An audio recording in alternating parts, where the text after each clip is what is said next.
Кудайдын чакырыгы. 28 январь.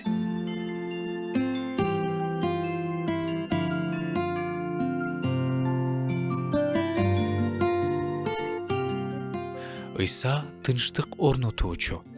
Кээде биздин жүрөгүбүздү тынчтандырып кое алат деген мааниде гана эмес, Ыйса бизди Кудай менен жана бири-бирибиз менен бириктирүүчү, тынчтыктын булагы. Ошондой эле жүрөктөрүбүзгө тынчтык берүүчү дагы Ыйса.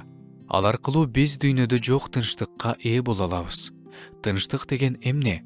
Уруш, жаңжалдын жоктугу элеби? Тынчтык жүрөктө коркунучтун, тынчсыздануунун жана шектенүүнүн жоктугу.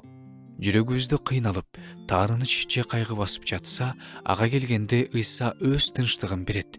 Ал жүрөктөгү буркан шарканды токтотуп, тынчтандырат. Жүрөктө тынчтык болсо, жакындарыбыз менен тынчтыкта болсок, сонун эмеспи? Ыйсанын жолу менен жүргөндөр кечире алат, сүйө алат жана тынчтык алып келе алат. Жана Ыйсанын жардамы менен гармония алып келе алабыз. Кудай алып келчү тынчтык сырткы шарттардан көз каранды эмес. Кудай менен терең мамиледе болсок, тынчтыкта биздин жүрөктө терең орун алат. Бардык жерде Ыйсанын тынчтыгын алып жүрүүчүлөр бололу.